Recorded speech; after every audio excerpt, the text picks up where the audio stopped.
All right, Pac-Manians, here we are with 11.11.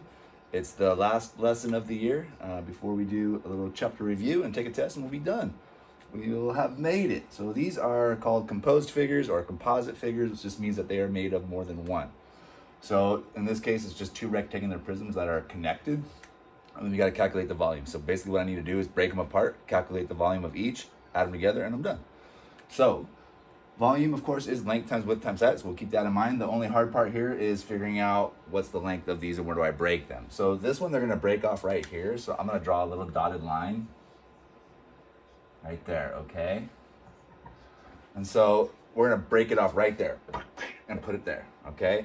Since this is 10, 4, and 2, 10, 4, and 2, we're already done. We have all of those together. And like it shows us here, it's got 4. How do I know that this is 4? Well, I just follow this. 4, 4, 4, 4, 4. This is going to be 4, and that's how come they got it there. So you just follow the edges when you want to move an edge, okay? They don't label them all, but you follow them, all right? And then how do I find out how long this is? Well, it's not this whole length. It's not this whole part. I don't want to calculate this twice, right? I only want to calculate it once. If I break it off, this length over here where it says 6 is no longer 6, right? So I follow the edges, boom, boom, boom, or I start here and go this way, right? That's 2 inches, so this is going to be 6 minus 2 is going to leave me with 4. So that's going to be 4, and that's going to be 2. Okay, so I know this is going to be 4 inches. And that's all you got to do, right? They're going to mix it up and do it a bunch of different ways, but follow the edges, right? And then subtract to get the difference, okay?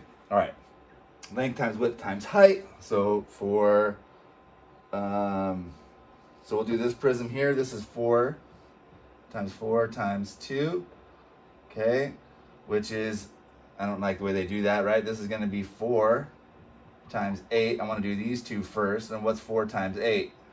32, right? So I'm going to get 32 inches cubed there. And over here, I've got 10 times 4 times 2. And again, I'm going to do 4 times 2 first because that gives me smaller numbers. I get 8 times 10, which of course is 80. So I've got 32 and I've got 80, which I'm going to add up. And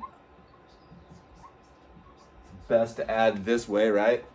0 plus 2, 2, 8 plus 3 is 11. So I'm going to have 111, or 112, excuse me, 112 cubic inches. And then this question, so this is what you're going to have to ask yourself. I would try to get into a pattern if I can, but what is another way you could divide the composite figure into 2 rectangular prisms? Take a look. What's another way I could have broken it?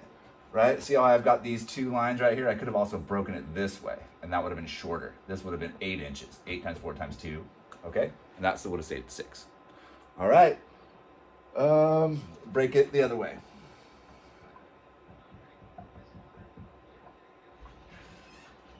All right. Next part coming up.